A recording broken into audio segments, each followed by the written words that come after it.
What does scrapping the two-child limit and dolphins have in common? I'm Rachel, I'm a public and social policy consultant, and until today, I was on a mission to scrap the two-child limit. So we've had the budget in the UK today, and Rachel Reeves, Chancellor of the Exchequer, has announced that the two-child limit is being removed from UK welfare policy from April 2026. Absolutely over the moon. It's an incredible announcement and something that a lot of people have been campaigning for very, very hard. It's pushed hundreds of thousands of children into poverty, and it's done untold damage. It's cruel, it's punitive, it's the worst. Whilst I'm not one to look a gift Chancellor in the mouth, I do want to make 2 points. The first is that scrapping the two-child limit should have been day one stuff. The minute that Labour were elected, they should have scrapped it. Instead, they spent those first couple of days ridiculously defending the two-child limit, and they've spent the last year and a half so sticking to their guns and still doing it. Only when it became so politically toxic and that their political capital was absolutely exhausted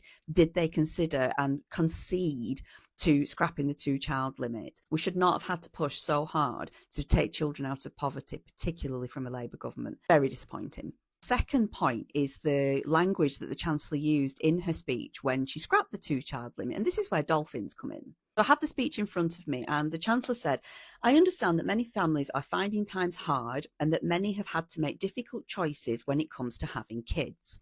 So I understand that the ordinary people, the people who were not on benefits and have not had lots and lots of children, have had to make very difficult decisions not to have children. I understand the difficulty that you've been in whilst these other people have been having too many children." The second line says, "And there are many reasons why people choose to have children and then find themselves in difficult times. The death of a partner, separation, ill health, a lost job. I don't believe children should bear the brunt of that." What the Chancellor is saying here is that some people find themselves inadvertently in poverty through no fault of their own, a bit like dolphins getting caught up in tuna nets. The sympathy in this speech is only for those families who have found themselves then in hardship and have found themselves in poverty through catastrophic things like death of a partner. This is the deserving poor narrative. It ignores structural inequality, and it silently plays to or confirms the fears that, yeah, these people are still doing it.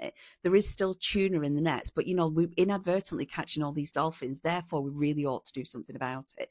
And then in the next breath, she goes on to talk about benefit fraud, confirming and reinforcing that fear that we are definitely still being cheated. Don't worry, we're on it. Yes, we might have been able to let some benefit cheats get away with it by having lots of children still. And, we've opened the floodgates now, but we are still cracking down on fraud, so don't worry. So I'm absolutely delighted that they're scrapping the two-child limit, but it came in a sort of cognitive bias shit sandwich that confirms the fears that we still have around the welfare state. They cannot for a minute acknowledge that people are trapped in structural inequality through no fault of their own. They're either deserving or undeserving, and it's just really disappointing to see a continuation of this rhetoric and this narrative from the government. I mean, today, fair enough, we got better policy, but we need better policy.